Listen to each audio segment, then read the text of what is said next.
marchand. C'était un marchand de pilules perfectionnées qui apaisent la soif. On en avale une par semaine, et l'on n'éprouve plus le besoin de boire. Pourquoi vends-tu cela dit le petit prince. C'est une grosse économie de temps, dit le marchand. Les experts ont fait des calculs, on épargne 53 minutes par semaine. Et qu'est-ce qu'on fait de ces 53 minutes? On fait ce que l'on veut, dit le marchand. Moi, dit le petit prince, si j'avais 53 minutes à dépenser, je marcherais tout doucement vers une fontaine.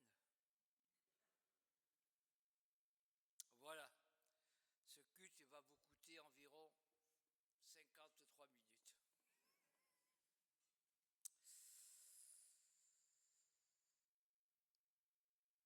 Sans compter les déplacements. Peut-être un jour il y aura des pilules spirituelles comme ça. Hop, le dimanche matin, une pilule et on va faire une balade ou on va à la pêche. Plus besoin de culte. Et je me demande s'il n'y en a pas qui l'ont trouvé, cette pilule.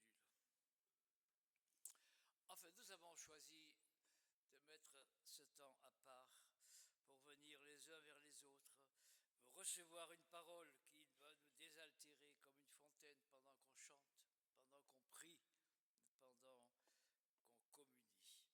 Avec toi, Seigneur, tous ensemble, nous voici joyeux et sûrs de ton amour. Numéro 21, 16.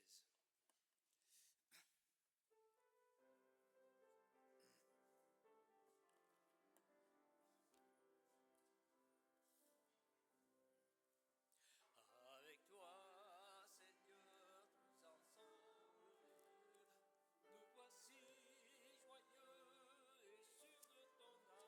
C'est toi qui nous unis, ton amour a fait de nous des frères. Au milieu de nous, avec toi, Seigneur, nous ensemble, nous voici joyeux et sûrs de ton amour.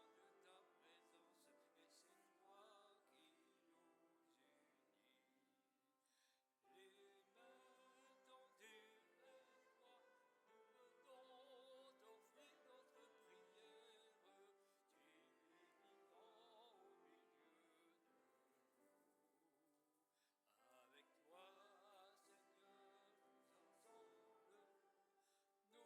amour. Tu nous as rassemblés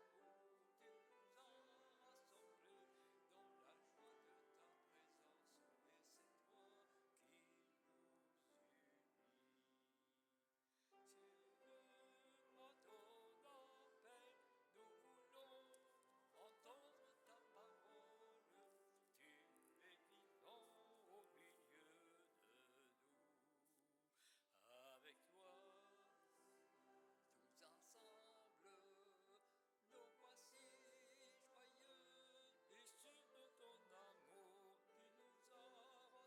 Tu nous as rassemblés dans la joie de ta présence, et c'est toi qui nous unis. Prenez place, nous allons prier. Nous te remercions, Seigneur, d'avoir trouvé ici en arrivant des frères, des sœurs, de pouvoir chanter ensemble, de pouvoir prier, d'écouter tous ensemble cette parole qui nous désaltère.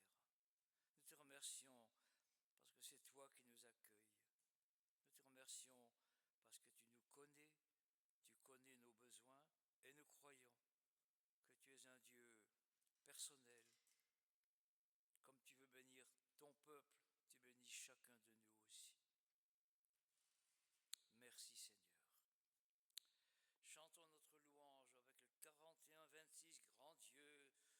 te bénissons. Ah oui. Oui.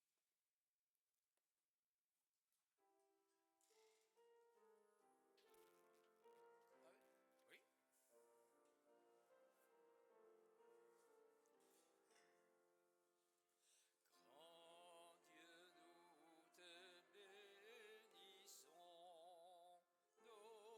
nous te bénissons, nous célébrons tes louanges, Éternel, nous t'exaltons, deux honneurs avec les anges, et prosternés devant toi, nous t'adorons, mon grand roi.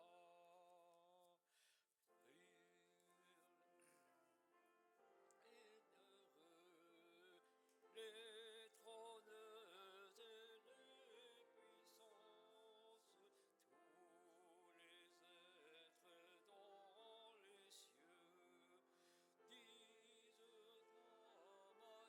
les êtres dans les cieux disent ta magnificence, proclamant dans leur concert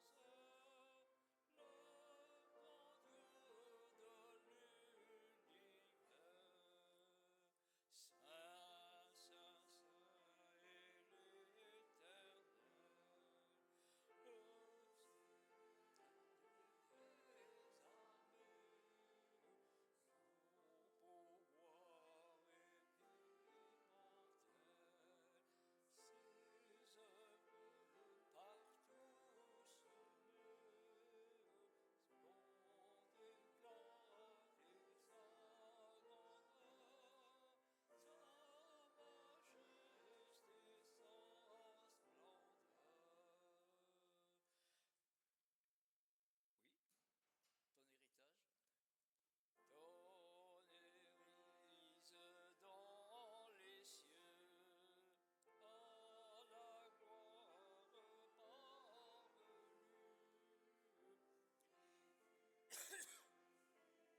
à la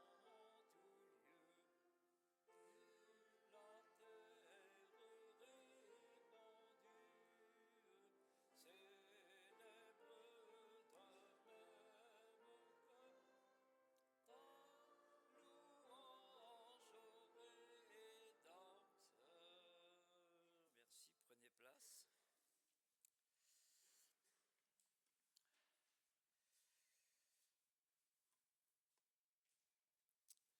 Jésus se tint debout devant la foule, et il s'écria, « Si quelqu'un a soif, qu'il vienne à moi et qu'il boive. »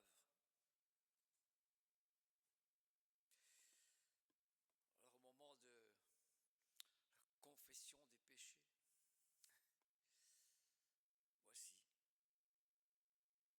si notre vrai péché, c'était simplement d'entendre cette voix de Jésus qui nous appelle et de tourner la tête ou les talons en oubliant que certaines choses dans nos vies seraient changées par cette eau vive. Seigneur, nous confessons qu'il nous arrive de marcher péniblement sans chercher auprès de toi la force d'avancer. Il nous arrive d'essayer d'oublier nos fautes plutôt que d'accepter ton pardon.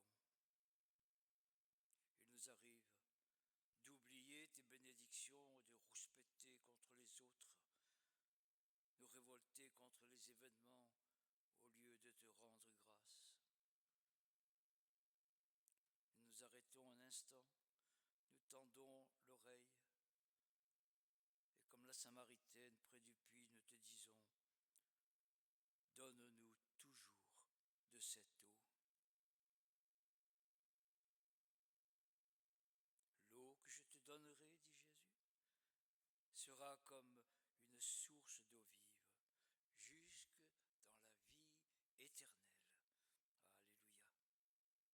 Chantons, numéro 4208.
Seigneur encore pour les paroles que nous avons déjà reçues de toi, merveilleuses, de pardon, d'accueil. Merci Seigneur. Garde-nous, aide-nous à rester attentifs.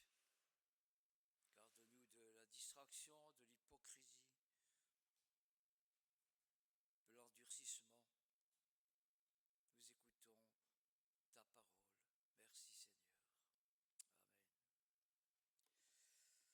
Cette parole nous est proposée ce matin d'abord dans le prophète Isaïe, au chapitre 60.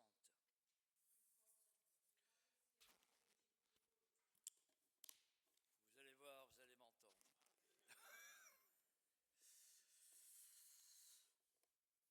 Lève-toi, brille, car ta lumière paraît, et la gloire de l'Éternel se lève sur toi, car voici que les ténèbres couvrent la terre, l'obscurité, les peuples. Mais sur toi, l'Éternel se lève, sur toi sa gloire apparaît. Des nations marcheront à ta lumière et des rois à la clarté de ton aurore. Porte tes yeux alentour et regarde. Tous, ils se rassemblent, ils viennent vers toi. Tes fils arrivent de loin et tes filles sont portées sur les bras. À cette vue, tu seras radieuse. Ton cœur bondira, se dilatera, car les richesses seront détournées de la mer vers toi, quand les ressources des nations viendront vers toi. Tu seras couverte d'une foule de chameaux, ainsi que de dromadaires, de Madian et d'Épha, ils viendront tous de Saba, ils porteront de l'or et de l'encens, et ils annonceront les louanges de l'Éternel.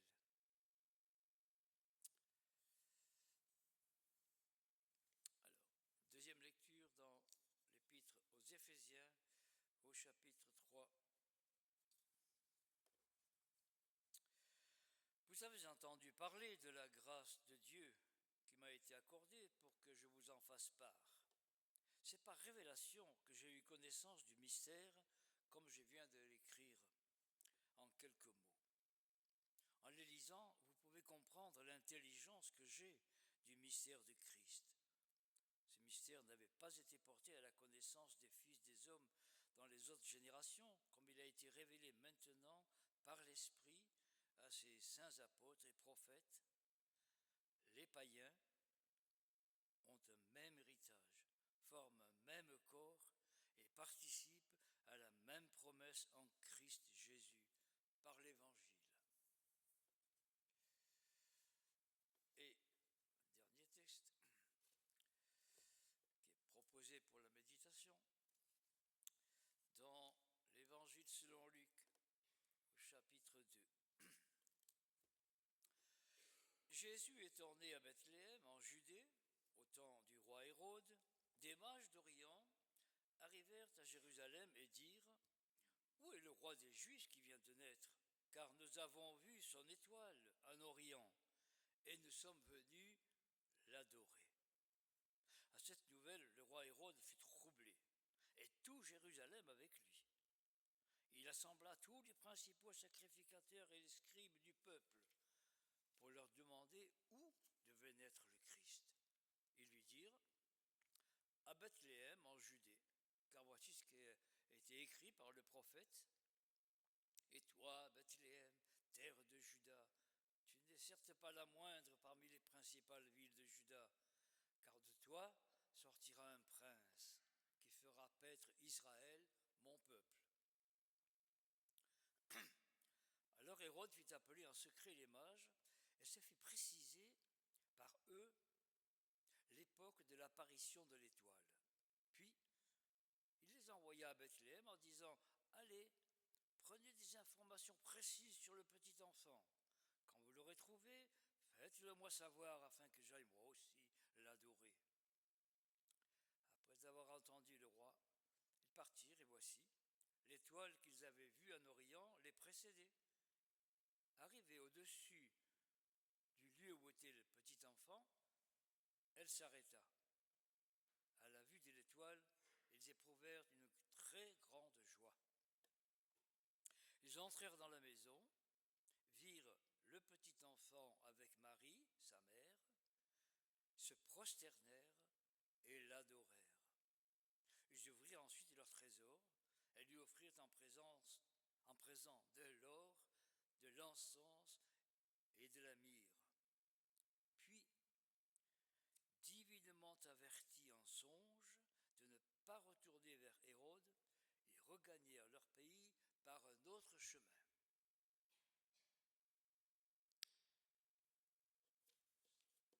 Chantons cette prière ensemble. Je mets mon espoir dans le Seigneur, 61, 62.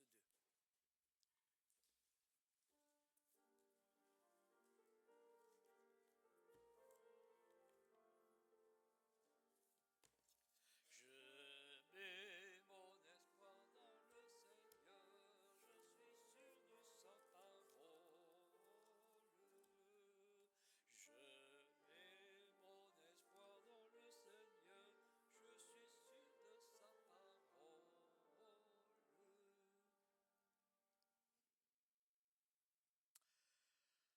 Jésus étant né à Bethléem de Judée, au temps du roi Hérode, voici que des mages venus d'Orient se présentèrent à Jérusalem. Des mages. Curieux personnages. On a beaucoup de mal à imaginer qui ils étaient, à quoi ils ressemblaient, combien étaient-ils. Est-ce qu'il n'y avait que des hommes? Et d'où venaient-ils? Oui, d'Orient, d'accord, mais l'Orient c'est grand. Venaient-ils de très loin? Et alors, depuis combien de temps marchaient-ils? À pied ou à dos de chameau? Quelle langue parlaient-ils? La tradition a eu beau jeu, et il était facile de tout inventer. Il y avait si peu de choses dites. Des mages qui sont à la fois astronomes et astrologues, qui reçoivent des paroles divines dans leur sommeil, qui sans doute, comme leur nom l'indique, pratiquaient la magie. Bon, je ne vais pas démonter tout ce que la tradition a fait de ces mages en les faisant rois, en leur donnant des noms, dire qu'ils étaient trois, etc. La tradition, c'est la tradition.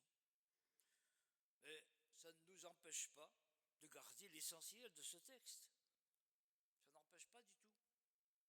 C'est-à-dire ce que les mages disent d'eux-mêmes. Tout d'abord, ils donnent la raison de leur voyage. Nous voulons voir le roi des Juifs qui vient de naître. Nous sommes venus pour l'adorer. Il faut insister un tout petit peu sur cette parole. Nous sommes venus l'adorer. Quelques éditions plus modernes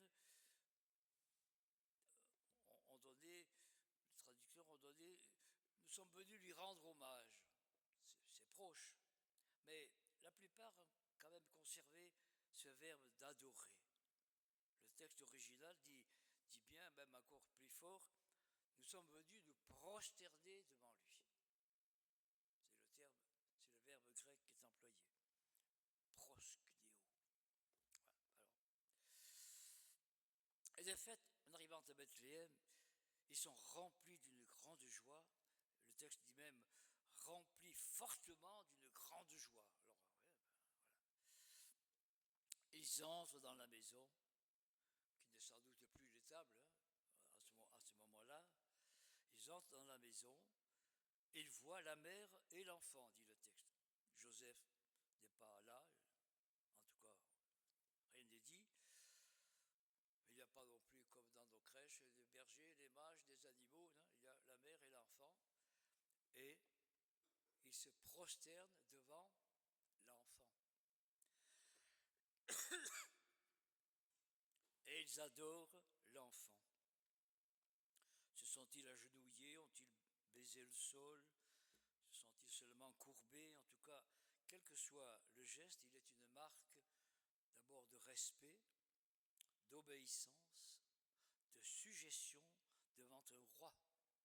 Vous savez que les rois faisaient élever des immenses statues qui les représentaient dans les villes où ils ne pouvaient pas aller, pour que même loin de la capitale, on se prosterne devant la statue des rois.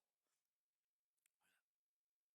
Donc, il ne s'agit pas d'un salut banal, d'un amusement d'astrologue,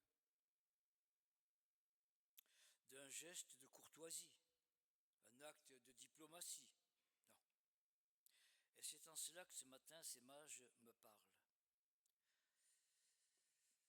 Car nous sommes là au cœur de l'Écriture, qui nous dit bien, en premier lieu, le premier commandement, tu adoreras le Seigneur ton Dieu. Et Jésus parle de vrais adorateurs, qui adorent en esprit et en vérité. Pourquoi quelques-uns en tout cas sentent quelque chose de moins joyeux dans l'adoration que dans la louange? Les mages furent remplis de joie en adorant le Seigneur. On a beaucoup plus de facilité à se réjouir en louant Dieu avec des instruments, des voix, en frappant dans les mains, qu'on imagine adorer Dieu. L'adoration nous parle plutôt de vie intérieure, de silence, de fin de l'agitation intellectuelle. C'est que dans l'adoration, nous allons aussi nous retrouver nous-mêmes, faire le point, réaliser qui nous sommes devant Dieu et qui est Dieu pour nous. Qu'est-ce que nous pourrions lui apporter? Dans l'adoration, on ne demande rien. Les mages n'ont pas demandé un geste, même pas une petite bénédiction de la Vierge ou de l'enfant, n'ont rien demandé. Geste gratuit. Et on pourrait se demander si ce geste de se prosterner ne cache pas quelque chose d'humiliant, d'écrasant, un geste où l'homme disparaît sous le tapis. Il n'en est rien, il n'en est rien. Nous sommes appelés, au contraire, en nous approchant pour adorer, nous sommes appelés à l'existence, à savoir qui nous sommes, tels que nous sommes. Celui qui adore, c'est le lépreux qui est guéri. Il ne vient pas demander la guérison, il vient se prosterner aux pieds de Jésus une fois qu'il est guéri dans la reconnaissance. Nous adorons le Seigneur notre Dieu et nous sommes prêts à le servir. Tu adoreras le Seigneur ton Dieu et tu le serviras lui seul. Ton Dieu qui t'a libéré de l'esclavage, ton Dieu qui t'a fait libre et t'a conduit vers lui jusqu'au désert pour que tu apprennes ce qu'est l'adoration. Car c'est bien là, après la délivrance de l'Égypte, que le peuple reçoit les 10 paroles, dont la première est justement cette mise en garde. Tu ne te feras pas d'image taillée pour les adorer. Tu adoreras le Seigneur ton Dieu et tu le serviras lui seul. Il est remarquable de voir que Jésus, dans son face-à-face avec le diable dans le désert, avant son ministère public, repousse la tentation en disant au diable, non, je sais, tu serviras le Seigneur ton Dieu et tu l'adoreras lui seul. Alors son ministère peut commencer, les choses sont claires. Dans l'Apocalypse, au chapitre 5, on entend un immense chant de la plus belle des chorales sans doute qui ait existé, un chant de louange qui est entonné et on sent comme des vagues qui arrivent, qui envahissent tout l'univers et quand la voix s'arrête, un silence se fait et on nous dit les anciens qui étaient là se prosternèrent et ils adorèrent. C'est le silence. C'est la paix, c'est la joie du face à face.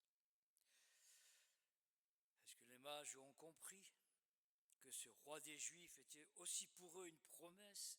Est-ce que c'est ça qui les a rendus joyeux par une révélation? Qui ont-ils vu là? Pourquoi pas? Comme le vieux Siméon, quelques jours plus tard, qui prendra l'enfant dans ses bras aussi, qui dira « Maintenant, tu peux laisser ton serviteur aller en paix, car mes yeux ont vu ton salut. » Dans l'adoration, on sait enfin qui est Dieu pour nous, qui nous sommes pour lui, et on comprend qu'on ait parfois du mal à expliquer ce qu'on reçoit ou ce qu'on donne dans l'adoration. Il ne faut pas nous décourager, ni forcer les choses. Paul, qui avait eu des moments comme ça de privilégiés, dit qu'il avait entendu des choses ineffables qu'une langue humaine ne peut pas répéter. Donc nous vivons des expériences qui nous édifient, même si on ne peut pas l'expliquer, le partager comme on voudrait peut-être. Dans son réquisitoire contre les déviations de toutes sortes qui conduisent les hommes à l'idolâtrie, Paul, dans l'Épître aux Romains, dit que les hommes ont adoré la créature au lieu du Créateur. Et de là viennent beaucoup de malheurs. Et ils se sont laissés entraîner vers les cultes païens, vers le culte du corps, vers le culte de la nation, le diabolique nationalisme, le culte du parti, le culte de l'argent, mammon, le culte de la création, ne pas confondre avec le respect de la création.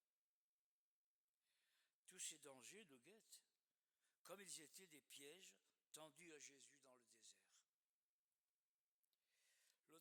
L'auteur du psaume 73, tiraillé, angoissé par toutes ces choses qui nous sollicitent, se décourage un peu à un moment donné et il dit « Quand j'ai réfléchi là-dessus, la difficulté fut grande à mes yeux. » Toutes ces tentations. Comment, dans un monde avec tellement de sollicitations, comment tenir le coup, comment s'orienter? La difficulté fut grande à mes yeux, jusqu'à ce que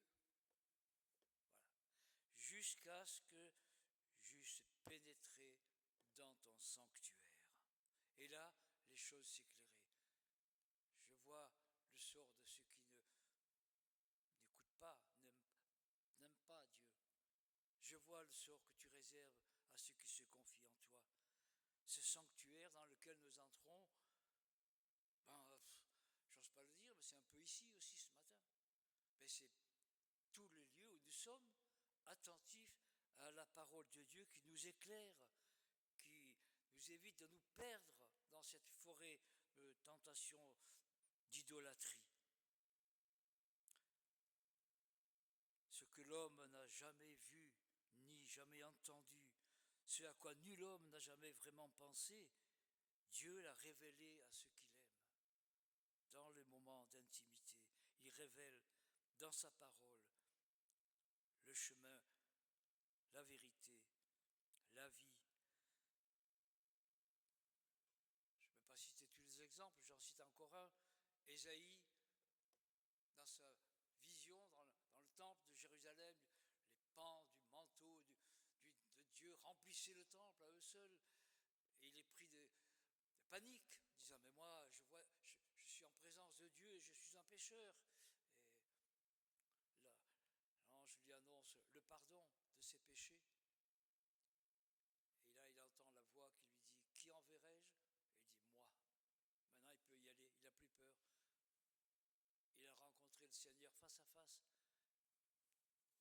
Tu vois, l'adoration n'est pas une activité réservée à une élite spirituelle. Ce n'est pas 10 minutes par jour ou une demi-heure par semaine. C'est l'attitude de celui qui en toutes choses est conduit par la parole de Dieu. Il adore et il se lève pour servir. Il n'y a pas de lieu privilégié. Il n'y a pas d'attitude. Il faudrait préciser que l'adoration, ce n'est pas se prosterner. Je ce que les mages ont fait pour bien dire que ce n'était pas un salut banal. Et ils se sont prosternés. Nous n'allons pas nous prosterner chaque fois que nous voulons adorer le Seigneur. Il n'y a pas d'attitude indiquée. Il n'y a pas de lieu où l'on puisse adorer vraiment le Seigneur. Ce n'est pas à Jérusalem, comme demandait la Samaritaine. Où est-ce qu'il faut adorer? À Jérusalem ou sur le mont Garizim? Où est le vrai chemin de l'adoration, de la vie chrétienne? Jésus, non, Jésus dit, ce n'est pas ni là ni là, quoi. C'est l'adoration en esprit et en vérité. C'est partout. C'est comprendre que, comme les mages devant le petit enfant, ils sont en présence de Emmanuel, merveilleux, Emmanuel. Maintenant, ils regardent, Dieu est avec nous, on peut l'adorer. Ce n'est pas trop de répéter, Dieu avec nous. C'est-à-dire, c'est le corollaire, Dieu jamais contre nous, avec nous. Et cela suffit pour nous trouver dans l'admiration. Jamais de découragement chez Dieu envers nous. Dans l'admiration, dans la reconnaissance, dans l'adoration, dans le désir du service. Ce que nous demandons à Dieu, c'est de nous conduire pour que nous parvenions à comprendre quelle joie il y a à entendre cette parole. Tu adoreras le Seigneur ton Dieu et tu le serviras lui seul. Il ne s'agit plus d'un service d'esclavage, il s'agit d'une libération. Dieu avec nous. Je suis le Seigneur ton Dieu qui t'est délivré, rendu libre. Tu adoreras le Seigneur ton Dieu et tu le serviras lui seul dans les frères et avec les frères. Amen.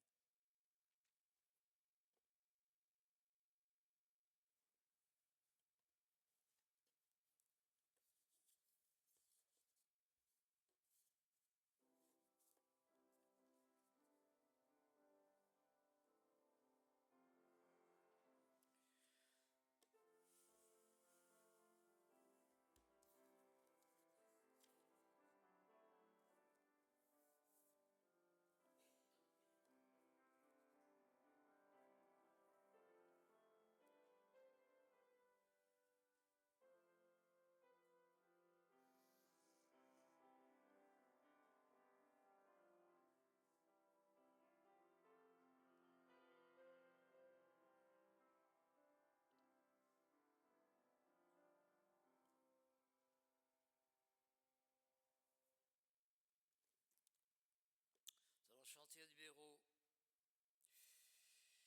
41-36. Oui, tu es digne de régner. 41-36. Et puis nous resterons debout pour la confession de foi. Nous dirons ensemble le credo.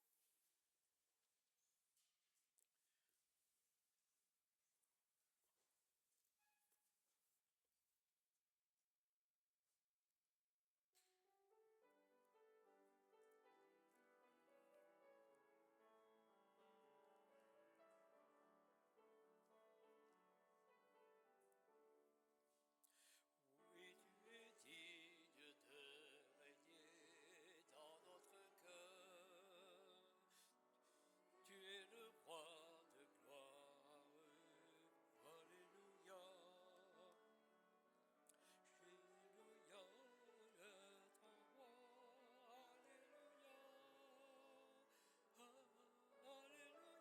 ton roi. Alléluia. Alléluia. Alléluia. Disons ensemble, je crois en Dieu, le Père Tout-Puissant, Créateur du ciel et de la terre.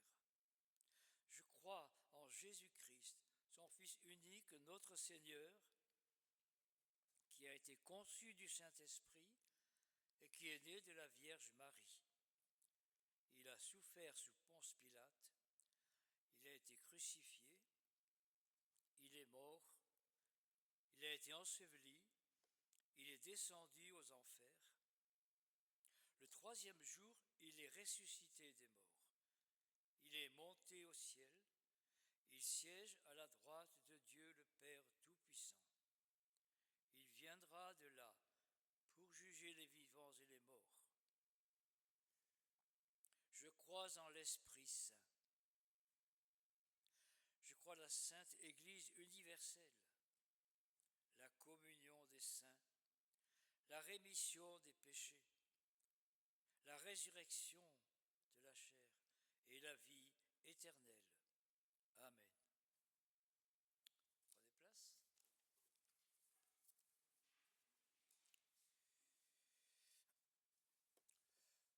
Voilà, je vais changer de place. Nous allons célébrer la scène maintenant.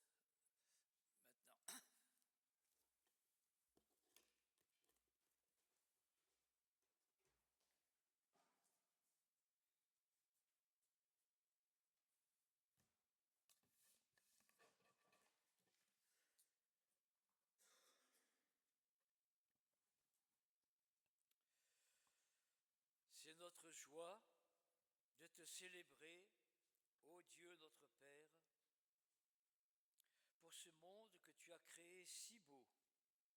C'est notre joie de te célébrer pour ton Fils, Jésus-Christ, aussi avec les cieux et la terre, avec la multitude de ton peuple de tous les temps et par tous les lieux, nous célébrons ton nom et nous chantons Saint, Saint, Saint est le Seigneur. Numéro 65-45. Saint,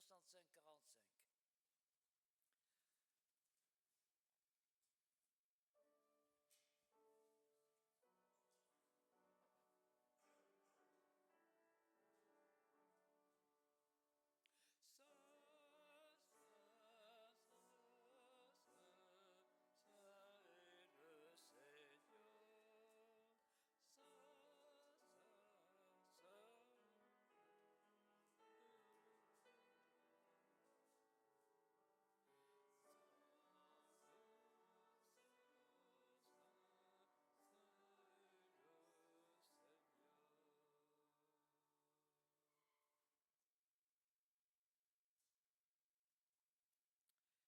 Voici comment était institué ce repas que nous perpétuons.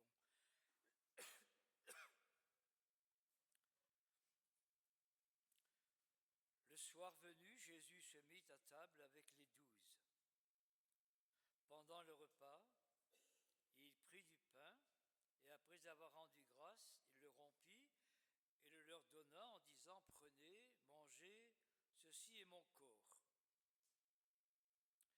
Ayant aussi pris la coupe et rendu grâce,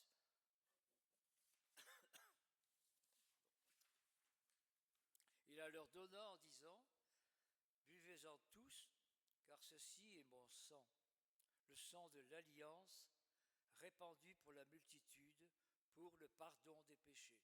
Je vous le dis désormais, je ne boirai plus du fruit de la vigne jusqu'au jour où je le boirai nouveau avec vous, dans le royaume de mon Père. »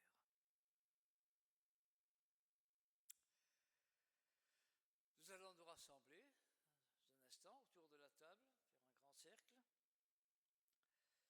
et que tous ceux qui reconnaissent en Jésus-Christ le Seigneur viennent maintenant pour partager ce repas. Dans la tradition de notre Église, chacun, chacune, quelle que soit son appartenance confessionnelle, est invité à ce repas. Si d'aventure vous disiez « je n'ai pas bien le cœur à partager le repas », venez avec nous quand même. Ne prendrez pas le pain et le pain. À moins que l'envie vous vienne. Venez.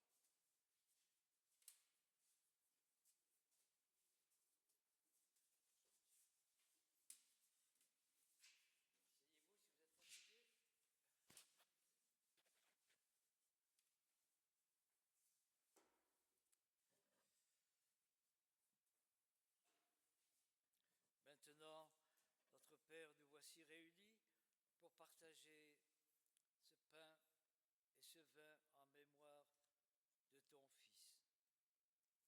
Que ces éléments deviennent par ton esprit des signes dont notre foi a besoin, que tu sois notre force jusqu'au jour où nous vivrons dans la plénitude de ton royaume. Le pain que nous rompons est communion au corps de notre Seigneur Jésus-Christ qui a été livré pour nous. Mangez-en tous. Alors, servi, et vous gardez votre pain, vous le mangez ensemble. Et la coupe de bénédiction pour laquelle nous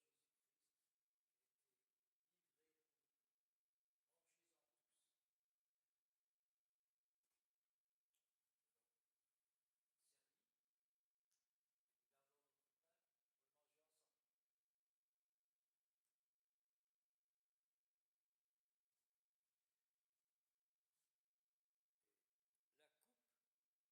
et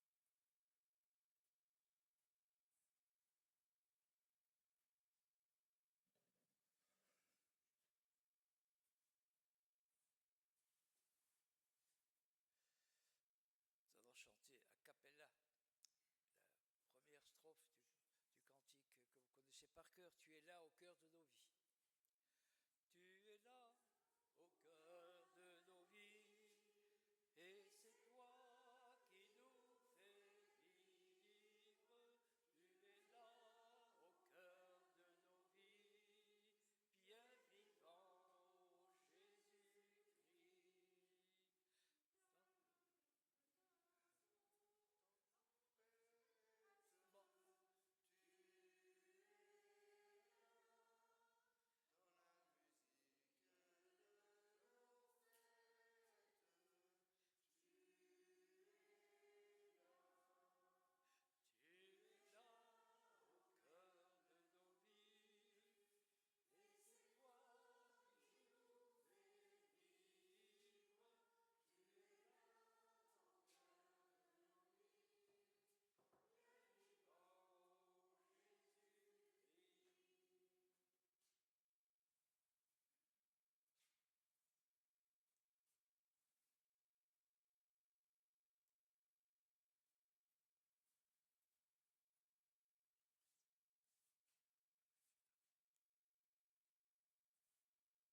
Accorde-nous de vivre la nourriture que tu es pour chacun de nous. Que nous puissions te célébrer, t'adorer, te louer toujours avec joie pour être des vrais et joyeux témoins de Jésus-Christ. Amen. Allez dans la paix et dans la joie du Seigneur jusqu'à votre place, c'est pas fini.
67-19.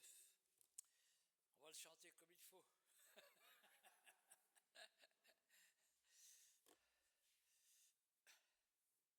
Les 3 strophes.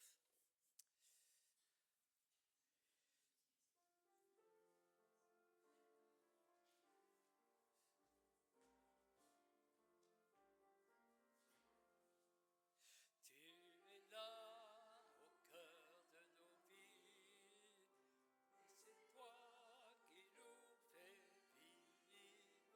Tu es là au cœur de nos vies, bien vivant Jésus-Christ, Père de nos tendresses.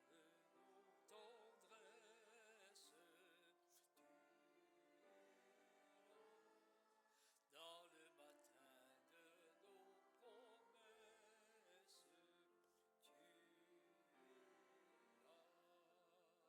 tu es là au cœur de nos vies,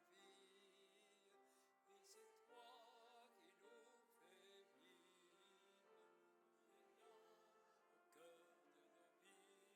là au cœur de nos vies, bien vivant Jésus.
J'ai reçu un message hier soir,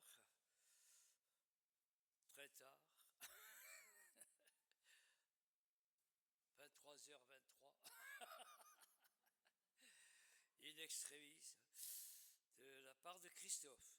Alors,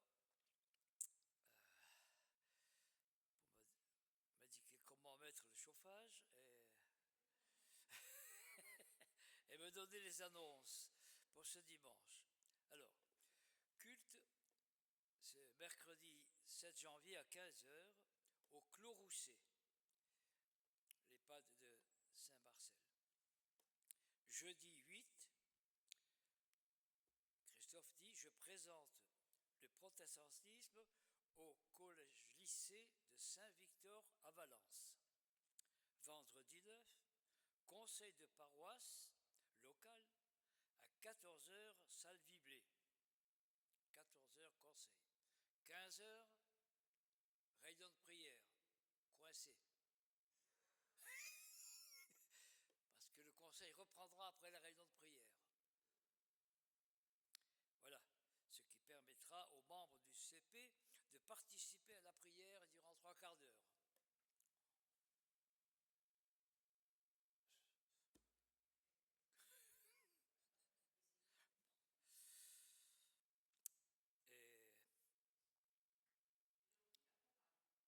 Et alors, voilà, la chorale n'est pas indiquée, mais la chorale à 20h jeudi.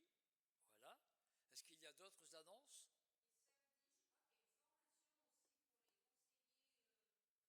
Ah ben oui, samedi 10 janvier, pardon, formation des conseillers presbytéraux à Verdoux.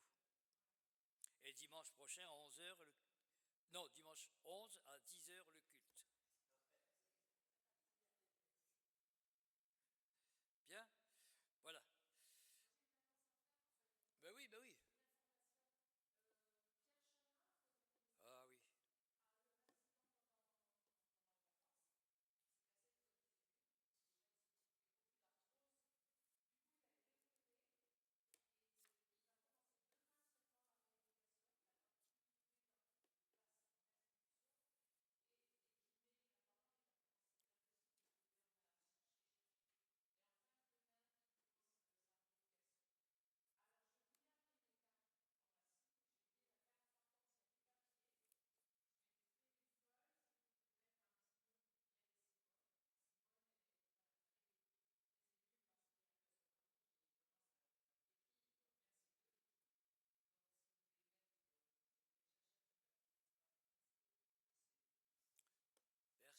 d'autres informations?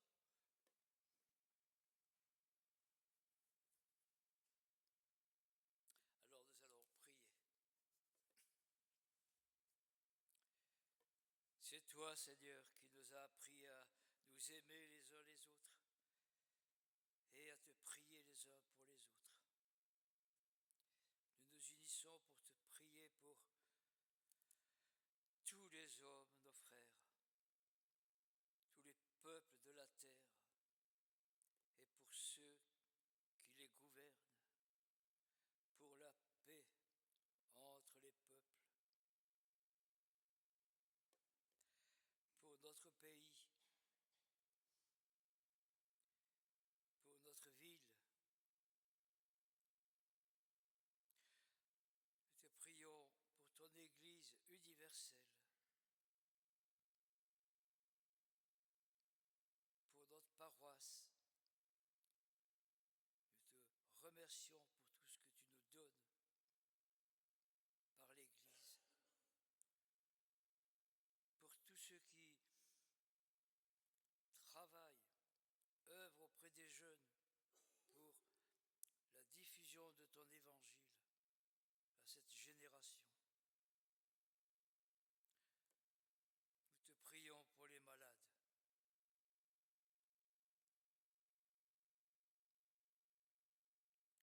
En particulier, nous prions pour Simone et Pierre, Chana, et toutes les personnes âgées, trop âgées pour venir nous rejoindre le dimanche ou à d'autres moments. Nous te prions particulièrement pour cet isolement, que tu y sois présent, Seigneur. Et ensemble, nous te disons la prière que Jésus a enseignée à ses disciples. Notre Père qui es aux cieux, que ton nom soit sanctifié, que ton règne vienne, que ta volonté soit faite sur la terre comme au ciel. Donne-nous aujourd'hui notre pain de ce jour. Pardonne-nous nos offenses, comme nous pardonnons aussi à ceux qui nous ont offensés. Ne nous soumets pas à la tentation, mais délivre-nous du mal, car c'est à toi qu'appartiennent le règne, la puissance et la gloire, pour les siècles des siècles. Amen. Amen.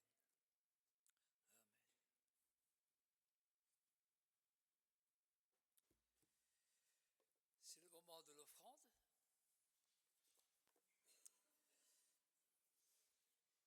Encore quelque chose à faire avec joie.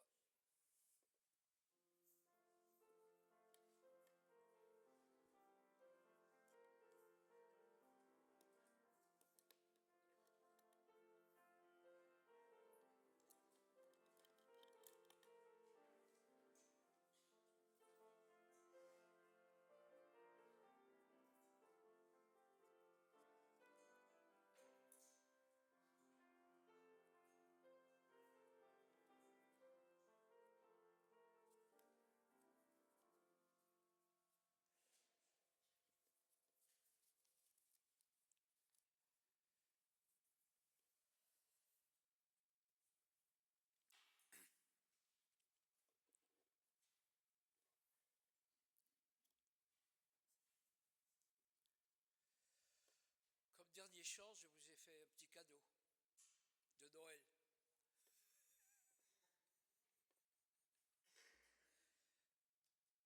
C'est limite, c'est la date limite de péremption. Nous allons chanter « Ô peuple fidèle, Jésus vous appelle ». C'est le numéro 32-22. Alors, le peuple fidèle se lève.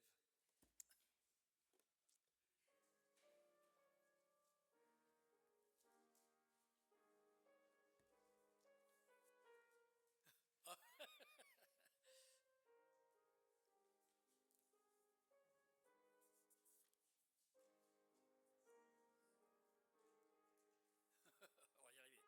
Peuple fidèle, Jésus vous appelle.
tout avec joie.